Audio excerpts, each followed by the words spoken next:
How do you pronounce this word?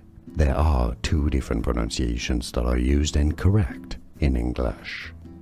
In British English in the UK, it's said as Antic, stress on the first syllable, two syllables only, Antic. In American English, however, it's usually said rather as Antic. How do you pronounce this word?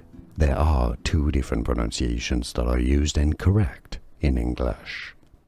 In British English in the UK, it's said as Antic, stress on the first syllable, two syllables only, Antic. In American English, however, it's usually said rather as Antic.